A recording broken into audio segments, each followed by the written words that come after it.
बड़ी खबर आ रही है। चुनावी नतीजों के बाद दिल्ली में एनडीए की बैठक हुई है। एनडीए बैठक में शामिल होंगे नीतीश और चंद्रबाबू नायडू। नीतीश चंद्रबाबू कर सकते हैं बड़ी मांग। सूत्रों के हवाले से ये बड़ी खबर।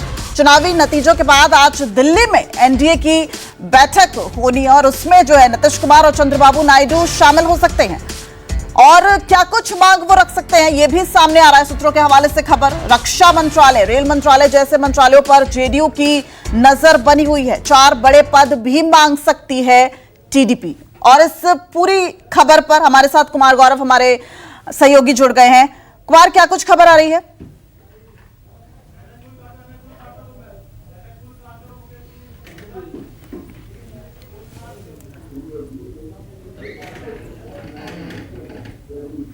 लोकसभा चुनाव में जीते हैं, यानी जिनके प्रतिनिधि चुनकर संसद तक पहुंचे हैं। ऐसे में जनसेना पार्टी होगी, टीडीपी होगी, जेडीयू होगी, इसके अलावा शिंदे ग्रुप के लोग होंगे, अजीत पवार ग्रुप से भी प्रफुल्ल पटेल शामिल होंगे। तो जाहिर सी बात है जो जितने पार्टियों के सांसद जीते हैं वो सभी इस बैठक में शामिल होंगे। और जाहिर सी बात है, अब से कुछ देर पहले जैसा कि आप जानती हैं कि प्रधानमंत्री नरेंद्र मोदी ने कैबिनेट और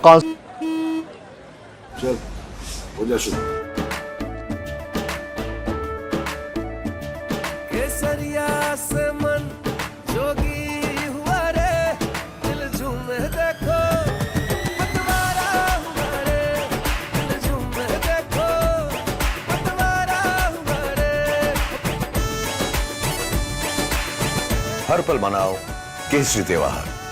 विमल, बोलो जुबान केसरी। काउंसिल ऑफ मिनिस्टर की बैठक बुलाई थी और प्रधानमंत्री ने बैठक में कहा कि हमने 10 साल तक काफी अच्छा काम किया है, लेकिन राजनीति में नंबर गेम चलता रहता है।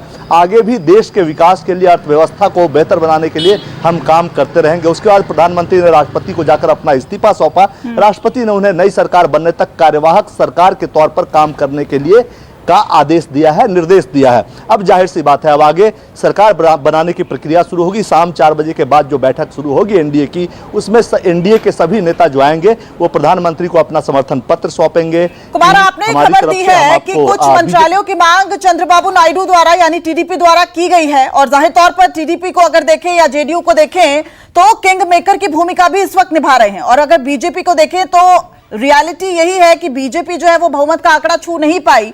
तो क्या अब बीजेपी बार्गेनिंग के मूड में तो है नहीं? तो ऐसे में अगर टीडीपी ने क्या कुछ मांग रखी है और उस पर क्या कुछ अब सोचा जा रहा है?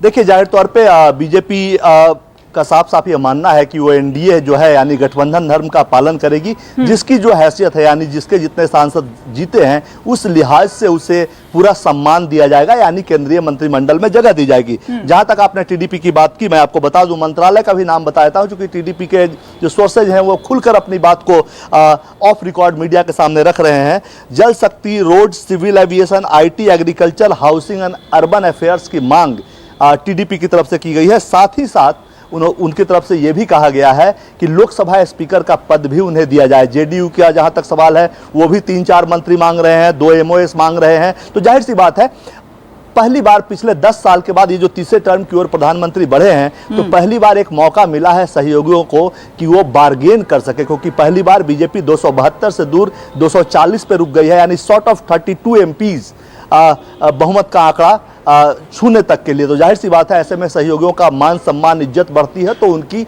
इच्छा भी बढ़ती है। और जाहिर सी बात है, तमाम जो अभी 4 बजे बैठक होगी उसमें समर्थन की बात तो जरूर करेंगे, क्योंकि ये एक प्री पोल अलायंस है। एनडीए का चुनाव से पहले ही ये गठबंधन हो गया था, जो स्वरूप आपको प्रधानमंत्री आवास में कुछ देर बाद देखने को मिलेगा। तो जाहिर सी बात है, वो समर्थन की बात करेंगे, लेकिन अंदर खाने बीजेपी के साथ डील की भी बात होगी कि हमें 4 चाहिए, हमें 3 चाहिए, 3 या 4 सांसद पे 1 मंत्री दीजिए। इस लिहाज से जेडीयू भी 3 की डिमांड करेगी। लेकिन देखिए, राजनीति में जब नंबर गेम होता है, शॉर्ट पड़ता है, कम होती है आपकी संख्या, तो आप सहयोगियों को इज्जत देते हो चूंकि, और उसको गठबंधन धर्म के पालन का नाम दिया जाता है। इसमें बीजेपी पीछे नहीं हटेगी। इस बीच ये भी मैं आपको बताऊं कि प्रधानमंत्री मोदी का स्वभाव जो है, गुजरात की राजनीति को देख लें या केंद्र की राजनीति को देख लें, उन्होंने खुले मन से पूरी ताकत के साथ सत्ता को चलाया है। तो ऐसा लगता है कि स्वभाव शायद उनका लोगों को साथ लेकर चलने वाला नहीं है, लेकिन ऐसा नहीं है। आपको याद होगा अनुप्रिया पटेल हो या रामदास अठावले हो, जिनके काफी कम सांसद विधायक थे, उनको भी केंद्रीय मंत्रिमंडल में